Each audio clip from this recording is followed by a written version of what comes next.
Yang tadi sudah disampaikan oleh Ibu Direktur bahwa acara kita ada 3 hari atau 2 hari ini dan besok adalah membahas tentang apa sih sebetulnya, mempelajari ya tepatnya ya, mempelajari apa sih sebetulnya INM terutama di klinik dan TPMD. Karena terus terang ini adalah merupakan satu hal bagi kami juga di Kementerian Kesehatan maupun dari sisi ketentuannya atau regulasinya sudah terdapat di dalam RPMK nomor berapa? PMK nomor 30 tahun 2022. Akan tetapi aplikasinya memang belum berjalan, terutama di TPMD karena ini juga baru sekali buat kita semua. Baiklah, saya ingin menyampaikan tadi yang sudah disampaikan oleh Bu Dewi bahwa kebijakan mengenai bagaimana kebijakan mengenai mutu di Fasiankes terutama Fasiankes primer. Izin saya turun ke bawah.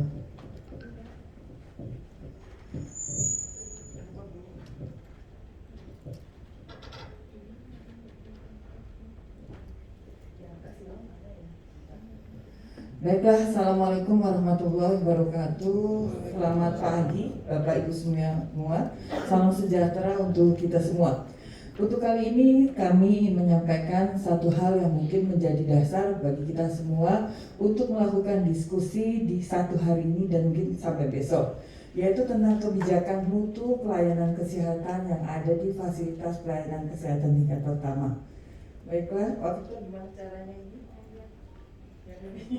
Maaf saya nggak punya jadi agak susah. Mana? Yang ke atas? Oke, kasih. Baiklah Bapak Ibu sekalian, saya tes dulu nih. Oke, ini adalah arah RPJMN tahun 2000 sampai 2024. Mungkin Bapak Ibu sudah tahu semua bahwa pemerintah Kementerian Kesehatan memang menayangkan durasi target dari pembangunan pelayanan kesehatan itu yaitu tahun 2000 sampai 2024. Kalau zaman dulu ada GBHN, mungkin sekarang jadi namanya RPJMN. Baiklah, yang menjadi arah kebijakan yaitu terutama untuk pelayanan, meningkatkan pelayanan kesehatan menuju cakupan kesehatan semesta, terutama penguatan pelayanan primer. Jadi untuk periode ini pelayanan primer adalah merupakan target utama penguatan dengan mendorong melalui upaya promotif, preventif yang didukung oleh inovasi. Nah, apa saja yang menjadi arah kebijakannya? Satu adalah peningkatan kesehatan ibu, anak, keluarga berencana atau KB dan kesehatan reproduksi. Itu yang pertama. Karena ini dapat kita lihat dari data yang ada, angka kematian ibu sekarang tuh 100 per 100.000 kematian kelahiran. Kemudian kematian bayi, kemudian neonatal memang ini adalah merupakan target daripada RPJMN. Yang kedua adalah percepatan perbaikan gizi masyarakat. Nah, ini juga merupakan apa yang harus dikejar oleh masa periode pembangunan ini. Kemudian selanjutnya adalah peningkatan pengendalian penyakit, terutama baik penyakit menular maupun penyakit menular maupun penyakit tidak menular. Yang kemudian selanjutnya pemberlakuan hidup sehat, terutama melalui gerakan masyarakat hidup sehat. Itu adalah merupakan hal yang menjadi penekanan bagi pelaksanaan arah kebijakan pembangunan kesehatan. Yang terakhir adalah penguatan sistem kesehatan, pengawasan obat dan makanan. Pada arah kebijakan yang terakhir, kita mendapatkan bahwa salah satunya adalah puskesmas dengan fasilitas kesehatan tingkat pertama yang terakreditasi. Nah, ini adalah merupakan hal yang memang menjadi bagian dari Direktorat Mutu Pelayanan Kesehatan adalah mewujudkan fasilitas pelayanan kesehatan tingkat pertama yang terakreditasi. Secara angka, kami mendapatkan angka untuk tahun 2024 semua FKTP harus terakreditasi. Termasuk di dalamnya adalah klinik pratama, kemudian puskesmas, termasuk juga TPMD. Jadi memang merupakan hal yang berat bagi kita semua. Mungkin TPMD tidak, yang ditulis di dalam RPJMN itu hanya puskesmas dan klinik. Jadi puskesmas dan klinik dengan jumlah tadi yang sudah disampaikan oleh Bu Direktur, puskesmas 10.260, klinik 7.000. Jadi hampir sebanyak 17.000 atau lebih, mungkin hampir 20.000, kami harus menyelesaikan PR akreditasi. Ini adalah merupakan hal yang cukup berat bagi kami, bagi kita semua, karena kita tahu 2024 itu posisinya tinggal 2 tahun lagi. Kita juga pusing nih, gimana caranya mengejar ketertinggalan. Sampai sekarang, alhamdulillah kalau ini ada bocoran sedikit-sedikit, bahwa proses akreditasi insya Allah akan dilaksanakan dalam waktu yang tidak terlalu lama lagi.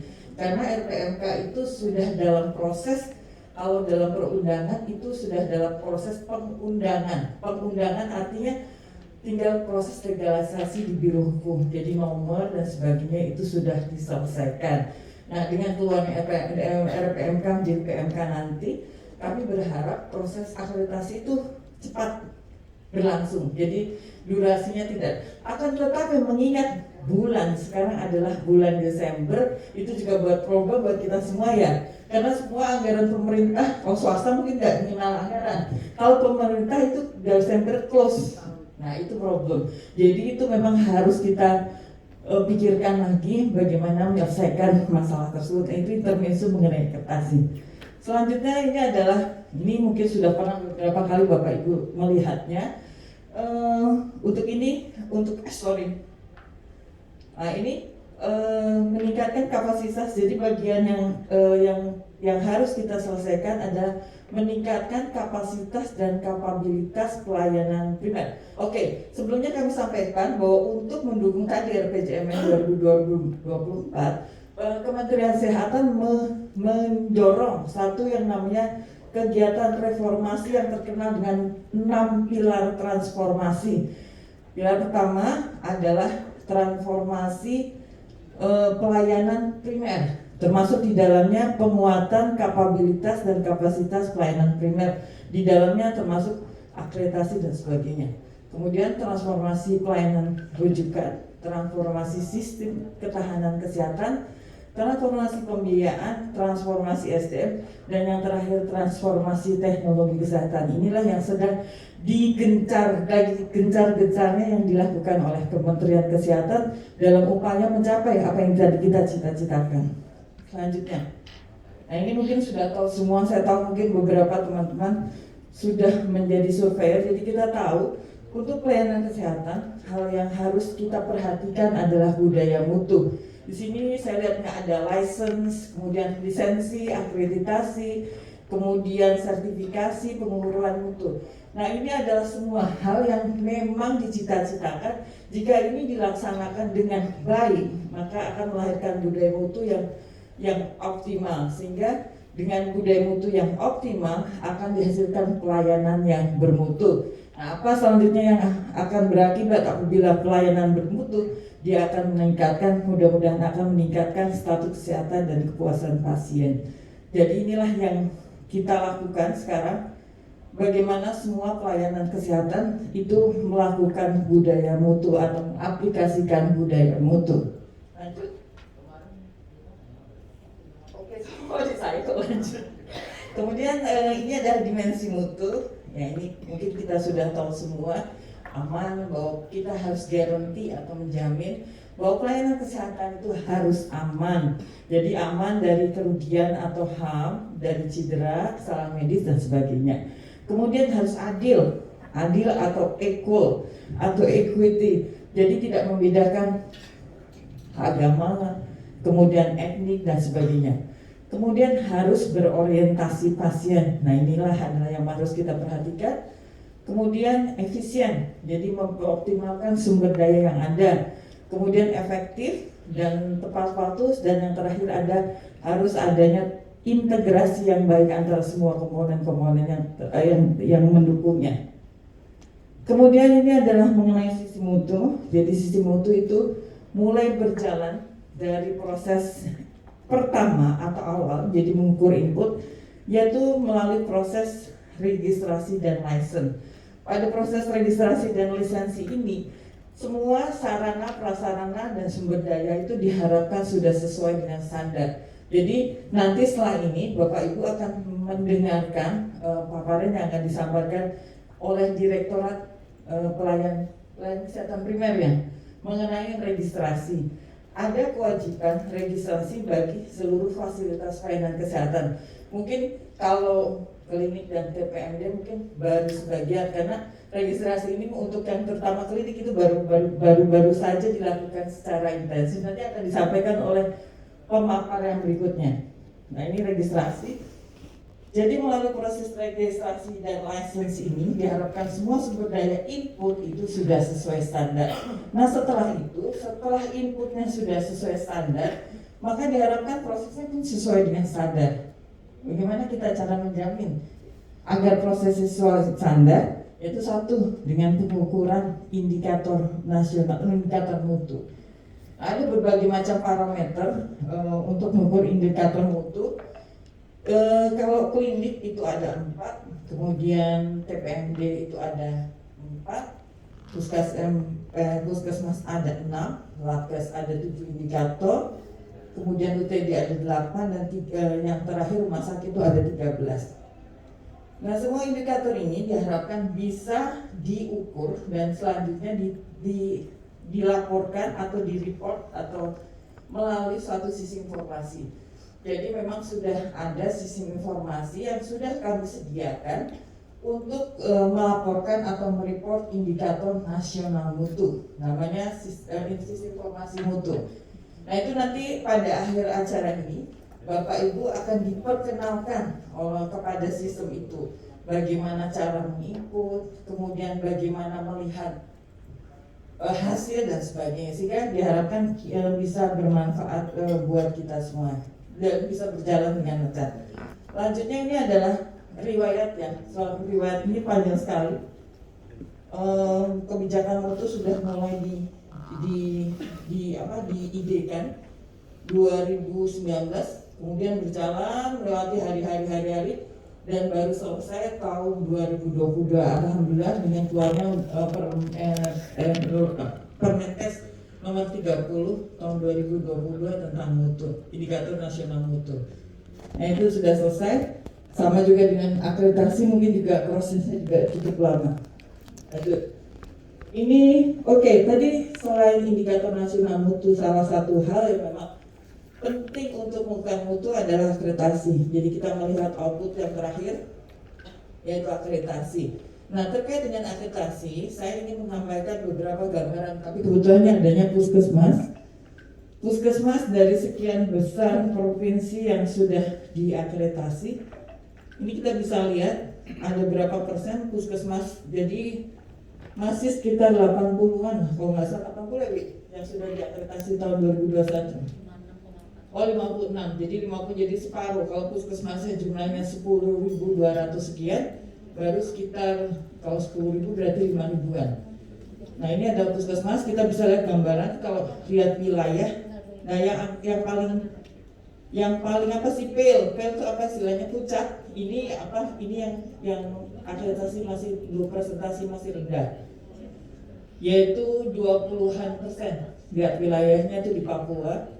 Kemudian yang paling besarnya kita daerah-daerah timur memang agak berat ya, jadi memang harus dioptimalkan. Ini adalah gambaran tentang akreditasi puskesmas sampai dengan Desember 2021. Selanjutnya ini adalah ini adalah jadi kami mulai tahun 2020 sampai 2024 dalam rangka RPJMN kami dibebankan beberapa target yang harus diselesaikan. Ini contohnya puskesmas tahun 2024 harus terakreditasi 100%. Nah, itu juga berat ya, karena baseline sekarang itu 47%, dan ini pun akan hilang semua akreditasinya karena sudah periodikalnya kan 5 tahun. Nah, ini berarti kita dalam waktu 2 tahun 2023 sampai 2024 itu memang harus bekerja keras amat sangat, karena 2024 harus 100, jika tidak raport kami merah. Jadi tidak, indikator kinerja kami merah. Kemudian klinis juga begitu. Kalau dulu pernah diakreditasi baseline-nya 3%, dan sekarang mungkin hampir semuanya habis. Sampai dengan 2024 juga harus terakreditasi 100%. Dan yang ketiga ini hubungannya dengan kegiatan kita hari ini, yaitu TPMD melakukan pengukuran INM. Jadi ini juga cukup berat. Jadi dalam indikator ini salah satu targetnya adalah TPMD melakukan pengukuran INM. Bagaimana melakukan pengukuran, kenal aja belum.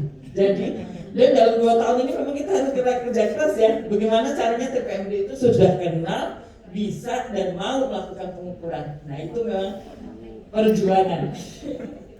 Saya juga waduh gimana ini aja baru kita kumpulkan ya. Ya tapi begitulah, kita memang harus berupaya maksimal untuk ini. Nah ini tadi gambaran puskesmas yang terakreditasi. Nah jumlahnya berapa? 54 betul. Kemudian ini adalah FKTP-nya. Ini yang baru terakreditasi dan ini pasti sertifikat akreditasinya sudah habis. Lanjut. Nah ini cerita masa lalu pandemi yang dulunya akreditasi itu dilakukan oleh, ini masih akreditasi ya ceritanya, dilakukan oleh komite. Dengan adanya pandemi, kemudian dilakukan metodenya disesuaikan dari dan sebagainya. Kemudian keluar SE 133 yang menyatakan, ini juga keuntungan buat kita semua, bahwa untuk perikatan dengan BPJS, salah satu persyaratannya itu yang awalnya sertifikat akreditasi bisa diganti dengan komitmen mutu. Nah itu surat ini kemudian tahun 2022 diterbitkan kembali surat edaran Menkes nomor 652 yang menyatakan bahwa waktu untuk penggunaan komitmen itu sampai tanggal 31 Desember 2023. Jadi sebetulnya agak mengerikan ya. Jadi untuk tahun 2023 seluruh puskesmas itu harus berupaya untuk mendapatkan sertifikat akreditasi. Jika lewat dari tanggal 31 Desember 2023 akhirnya akan ada kesulitan, terutama perikatan dengan BPJS. Nah ini memang dari sisi sumber daya harus kita siapkan, dari sisi orang dan sebagainya. Pokoknya itu harus bagaimana caranya, karena ini hal kalau tidak berikatan dengan BPJS, apa yang terjadi dengan puskesmas? Mungkin kalau TPMD agak lumayan nggak ada persyaratan ini. Tapi memang kami mengharapkan untuk TPMD bisa melakukan pelaporan terhadap INM ini, karena itu adalah salah satu target yang dibebankan pada kami. 12-an. Ini ada transformasi SKTP. Jadi tadi kami sudah sampaikan mengenai bahwa Kementerian Kesehatan ini melakukan transformasi transformasi pelayanan kesehatan.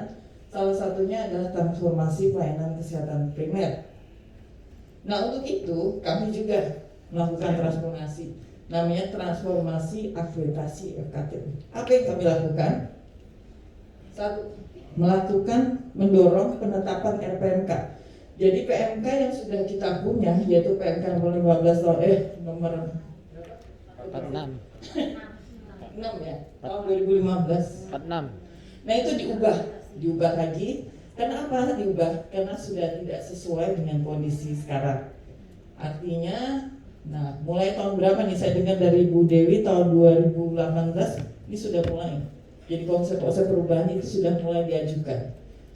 Nah ini alhamdulillah, ini tadi saya cerita, akhir tahun ini mudah-mudahan ini bisa selesai. Jadi setelah sekian panjang perjalanan menempuh tahun ke tahun, nah ini bisa selesai. Nah di samping melakukan perubahan terhadap PMK tersebut, kami juga melakukan penyesuaian terhadap standar. Jadi standar juga merupakan hal yang dilakukan perubahan. Nah bagaimana? Karena berubah sini pasti standarnya akan berubah. Dan satu lagi, bahwa standar yang kami ubah, standar yang baru, ini mudah-mudahan juga standar yang merupakan standar yang sudah sertifikat internasional. Jadi standar akreditasi puskesmas yang akan diresmikan ini nanti akan kami akreditasi kan ke Kiswa. Jadi puskesmas mungkin tahun ini puskesmas dan tahun depan mungkin standar yang lain akan giliran ya akreditasi Kiswa. Jadi insya Allah jika kita gunakan standar itu, Artinya kita sudah mempunyai tolak ukur yang sifatnya internasional, itu standar. Kalau sekarang posisinya standar sudah hampir selesai, walaupun masih lebih depan itu RPMK. Selanjutnya kami juga menyusun biaya. Jadi biaya survei juga kami susun berapa satuan biayanya per survei. Itu nanti bentuknya adalah SK Menkes, jadi harus diikuti oleh semua penyelenggara akreditasi. Kemudian kita juga membuat juknis survei, mungkin sudah tahu semua ya. Juknis survei itu mungkin berbeda dengan survei yang sudah kita lakukan di tahun-tahun berikutnya, di mana sekarang kami Kementerian Kesehatan bekerja sama dengan lembaga, jumlahnya ada 13 lembaga, dan itu belum ditetapkan. Ini masih lembaga yang sudah lolos, yang sudah kami verifikasi. Nah itu jumlahnya ada 13. Nanti setelah RPMK ini ditetapkan, kami akan melakukan juga penetapan terhadap lembaga-lembaga tersebut. Nanti Bapak Ibu secara formal bisa melihat lembaga mana yang berhak untuk melakukan survei akreditasi. Karena fungsi lembaga di sini adalah untuk melakukan survei. Sementara penetapan akreditasi itu tetap dilakukan oleh Kementerian Kesehatan. Ini sudah bentuk lembaga. Kemudian kami juga membuat kurikulum dan modul. Di samping itu kami memang ada hal yang berbeda dengan survei tahun sebelumnya, di mana kami menggunakan sistem informasi. Jadi mungkin saya selalu bilang kalau dulu dokumen survei akreditasi terutama untuk puskesmas itu misalnya 2 lemari misalnya. Nah sekarang lemarinya pindah ke dalam sistem informasi. Jadi mungkin harus mulai bersiap bahwa semua dokumen itu dibentuk dalam sistem informasi. Jadi di-upload ke dalam sistem informasi, karena ini semua proses kami lakukan secara online, kecuali kalau yang datang survei. Kemudian ini adalah tadi sebenarnya sudah. Nah ini adalah mengenai RPMK nomor 30. Nah ini mengenai mutu. Jadi alhamdulillah tahun ini juga kami sudah terbit juga regulasi yang terkait dengan mutu, yaitu indikator nasional mutu pelayanan kesehatan bagi TPMD, klinik, puskesmas, rumah sakit, laboratorium kesehatan, dan unit transfusi darah. Nah ini sudah ada, yang artinya jika ini sudah ada, berarti sudah ada ketentuan formal yang menyatakan bahwa semua yang disebut di sini itu harus melakukan pelaporan untuk melakukan pengukuran terhadap indikator nasional mutu. Kemudian ini adalah jenisnya, terutama primer. Ini puskesmas ada 6. Kemudian klinik, ini klinik. Kepatuhan kebersihan tangan, kepatuhan penggunaan alat APD, pelindung diri atau APD, kepatuhan identifikasi pasien dan kepuasan pasien. Ini adalah klinik. Sementara ke TPMD ada kepuasan pasien, kepatuhan penyediaan sarana dan prasarana kebersihan tangan, kepatuhan kunjungan pasien hipertensi. Sementara kalau TPMDG itu ada penurunan skor oral hygiene index simplified atau OHIS pasien. Jadi untuk TPMD itu ada 1, 2, 3, sementara TPMD itu DG ada 1, 2, 3 juga. Jadi masing-masing 3. Ini adalah gambarannya. Kemudian ini ada surat yang pernah kami sampaikan untuk dapat ini untuk puskesmas sebenarnya, untuk melakukan pengukuran dan pelaporan INM. Ini untuk puskesmas.